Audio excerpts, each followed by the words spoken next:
வணக்கம், இது உங்கள் தினக்கதிர்.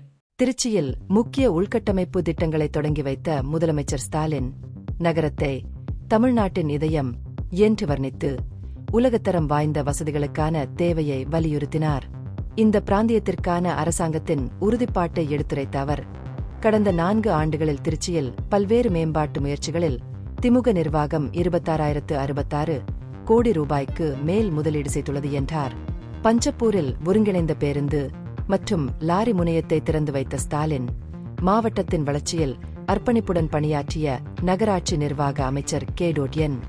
நேரு மற்றும் பள்ளிக் கல்வி அமைச்சர் அன்பில் மகேஷ் பொய்யாமொழி ஆகியோரை பாராட்டினார்.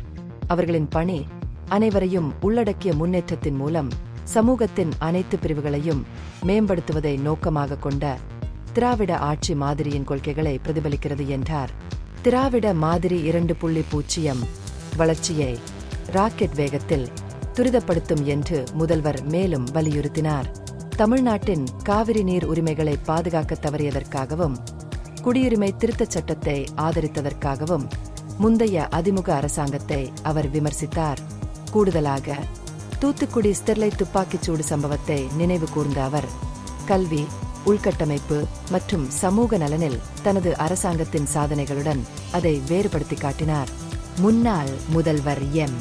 கருணாநிதியின் பெயரிடப்பட்ட புதிதாக திறக்கப்பட்ட பேருந்து முனையம் 40 ஏக்கரில் 408 கோடி ரூபாய் செலவில் கட்டப்பட்ட ஒரு நவீன வசதியாகும்.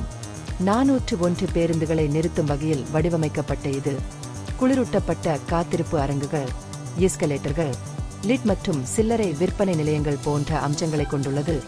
விமான நிலைய தரத்துடன் ஒப்பிடக்கூடிய வசதிகளை வழங்குகிறது. முனையத்தில் கருணாநிதியின் சிலையையும் ஸ்டாலின் திறந்து வைத்தார். பேருந்து முனையத்துடன் கூடுதலாக 136 கோடி ரூபாய் செலவில் கட்டப்பட்ட பேரறிஞர் அண்ணா லாரி முனையத்தையும் முன்னாள் முதல்வர் அண்ணாதுரையின் சிலையையும் ஸ்டாலின் திறந்து வைத்தார். இந்த வசதிகள் இப்பகுதியில் போக்குவரத்து மற்றும் தளவாட உள்கட்டமைப்பை மேம்படுத்துவதற்கான பரந்த திட்டத்தின் ஒரு பகுதியாகும். முன்னதாக முதலமைச்சர் திராவிட தலைவர் ஈ.வி. ராமசாமி பெரியாரின் சிலையை திறந்து வைத்து பஞ்சப்பூரில் 236 கோடி ரூபாய் மதிப்புள்ள மொத்த காய்கறி சந்தைக்கு அடிக்கல் நாட்டினார்.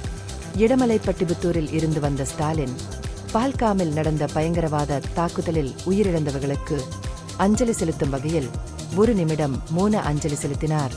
மேலும் இந்திய ராணுவத்தின் பதிலடியை பாராட்டினார்.